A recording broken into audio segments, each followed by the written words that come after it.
애아빠의 이중 생활입니다. 미국 생활을 시작한 지 정확히 3년 하고 4개월이 지났습니다.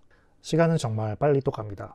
처음 미국에 도착해서 이리저리 헤맸던 시절에 비하면 미국 생활이 많이 편해진 부분이 있음을 지금은 좀 느끼곤 합니다. 때로는 지금도 여전히 생소한 문화 속에서 계속 적응하며 배워나가고 있지만 그동안 몸으로 부딪히며 느꼈던 부분들, 그로 인해 저의 행동에서 어떤 점이 달라졌는지 생각해 봤습니다.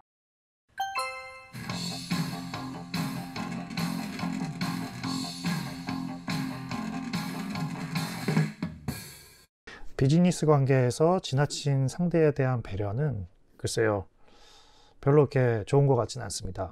동방예의지국, 상대에 대한 배려가 먼저라고 배워왔던 저의 배경과 저의 어떤 소심한 성격이 더해져서 저는 보통 제가 손해를 조금 보더라도 상대방의 기분을 좀 맞춰주려는 그런 사람이었습니다. 지난주에 차를 한 대 새로 리스했습니다. 그동안 쭉 거래해왔던 딜러와 전화로 얘기를 끝내고 그렇게 하자고, 계약하자고 얘기를 하고 이제 관련 서류를 이메일로 받았습니다. 그런데 3년 동안 탈 차인데 너무 많이 알아보지 않고 계약하는 게 아닌가 싶어서 다른 딜러를 한번 만나봤습니다. 큰 차이는 나진 않았지만 그래도 처음 딜러보단 조금은 더 좋은 조건이었습니다. 그래서 이 두 번째 만난 딜러와 계약을 하고 서류를 작성했습니다. 그런데 문득 그 처음 딜러한테 좀 미안한 생각이 드는 겁니다. 말로는 계약하자고 해놓고서 이내 다른 사람과 계약을 했으니까요. 서류를 작성한 것도 아니었고 말로만 얘기했던 것이니 문제될 건 없었지만 미안한 마음에 어떻게 연락해서 기분 안 나쁘게 다른 딜러와 계약했다고 얘기를 하나 하면서 고민하고 있는 저를 발견했습니다. 근데 갑자기 정신이 번쩍 들었습니다. 아니, 내 돈 가지고 내가 차를 사려는데 이 차를 이 사람과 사던 저 사람과 사던 온전히 100% 나에게 결정권이 있는 것인데 내가 왜 이렇게 쓸데없는 고민을 하고 있나 생각이 드는 겁니다. 그래도 문자는 하나 남겼습니다. 더 좋은 조건을 발견해서 마음을 바꿨다고, 미안하다고 정도로요. 답장은 없었습니다.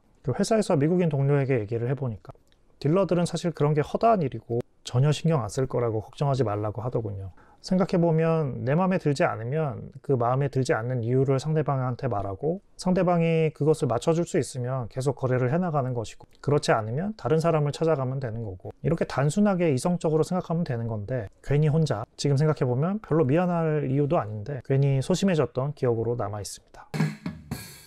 인사를 조금은 거리낌 없이 하게 되었습니다.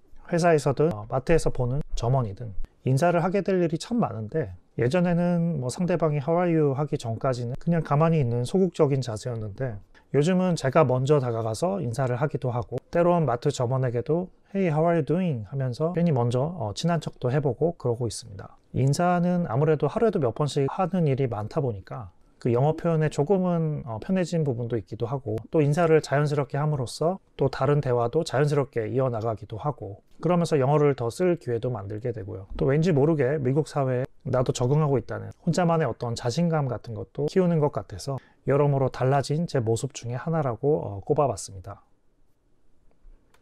상대방의 이름을 되도록 외우려고 하는 노력을 하게 되었습니다. 누군가 나에게 인사를 해올 때 나의 이름을 끝에 붙여서 말해주는 것과 그렇지 않은 것에는 분명 좀 다르게 느껴지더라고요.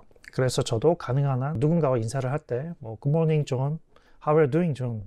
이런 식으로 상대방의 이름을 기억해서 인사 그 끝에 붙이려고 많이 노력을 하고 있습니다. 팁을 줄 때 팁을 주는 것이 이 나라의 문화라고 하니까 딱 15% 정도 딱딱 계산해서 의무적으로 팁을 주곤 했었는데 요즘은 그 서비스의 퀄리티에 따라 팁의 양을 판단하는 경우가 많아졌습니다. 아이들이랑 식당을 가게 되면 아무래도 아이들이 장난을 칠 때도 많고 종업원을 부를 일이 좀 많아질 때도 있는데 그럴 때 대응을 잘 해주는 종업원을 만나면 예를 들어 애들용 숟가락이나 포크 같은 것을 알아서 가져다 준다거나 하면 그게 정말 고맙더라고요. 그럴 때면 살짝 더 팁을 챙겨준다거나 하고 있습니다. 저도 모르게 얼굴에 가짜 미소가 생활화되었습니다. 회사에서 인사를 할 때나 예를 들어 백화점 같은 데서 어떤 사람들을 마주치게 될 때 어디서든 무언가 이제 대화가 시작하게 되면 활짝 웃으면서 시작하는 제 자신을 발견했습니다. 예를 들어 제가 무표정으로 있다가도 누군가 하이 하고 인사를 하게 되면 모르게 이렇게 활짝 웃는 거죠. 전 처음에 이제 미국인들이 사람을 대할 때 웃는 얼굴로 하는 것을 자주 접하게 됐었는데, 한때는 저거 가식으로 뭘 저렇게까지 하나 하는 생각을 가질 때도 있었지만, 가끔 처음 보는 상황인데도 전혀 웃음기 없이 그냥 무뚝뚝하게 인사를 하는 사람을 마주하게 되면 좀 그닥 좋지 않은 첫인상을 만들게 되는 것 같더라고요. 웃는 얼굴이 나쁜 건 아니니까 저도 여기 편승해서 자주 웃는 얼굴을 만들곤 합니다. 약국이나 마트, 은행, 공항 또는 자동차를 정비하러 갈 때 등등 내 앞에 기다리는 사람이 많아서 내 순서가 올 때까지 줄을 서야 하는 경우가 종종 있는데, 이때 내 바로 앞 사람이 용무가 완전히 다 끝날 때까지, 그리고 나서 내 순서가 왔더라도 내가 원하는 것을 말해야 하는 상대방이, 예를 들어 은행이라면 은행원이 되겠죠. 그 사람이 나의 이야기를 들을 준비가 되어 있을 때까지 인내심을 가지고 기다리고 있는 나를 발견했습니다. 한국에 있었을 때는 내 순서가 되면 바로 가서 내 얘기 빨리 하고, 또 그렇게 해야 일 처리가 빠르게 되고 뒷사람도 좀 덜 기다리고 그런 것이었는데, 여기서는 조금 다른 것 같더라고요. 예를 들어서 상대방이 채 준비가 되어 있지 않은데 다짜고짜 내가 먼저 가서 얘기를 꺼내는 게 상대방이 좀 불쾌해하는 것도 있었고, 존중받고 있지 않다는 그런 걸 느끼는 게 좀 있었습니다. 그래서 저는 여기서 상대방이 내 얘기를 들을 수 있는 준비가 되어 있다는 신호를 받기까지 충분히 기다리고 나서 일을 진행합니다. 이게 약간 다르다고 느끼는 부분인데, 한국에서는 사실 서비스 정신이 꽤 투철해서 어떻게 보면 손님과 손님을 받는 입장 사이에 갑을 관계가 분명히 존재하는데, 그러니까 이제 손님이 왕인 것이죠. 미국에서는 갑을 관계라기보다 사람과 사람과의 관계에서 돕는 사람과 도움을 받는 사람이 있는, 어떻게 보면 상당히 평등한 관계에서 업무가 진행되는 느낌을 받습니다.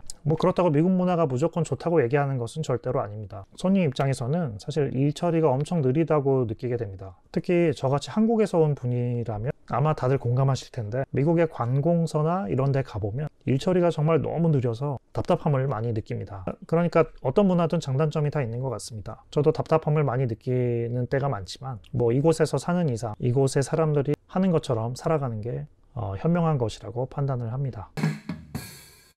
오늘은 제가 이곳에서 살면서 저의 행동 대처법이 바뀌게 된 부분에 대한 내용을 말씀드려 봤습니다. 앞으로도 살면서 겪고 느끼면서 새롭게 알게 되는 부분들, 또 적응하는 부분들이 생기면 또 말씀드려 보도록 하겠습니다. 시청해 주셔서 고맙습니다. 안녕히 계세요.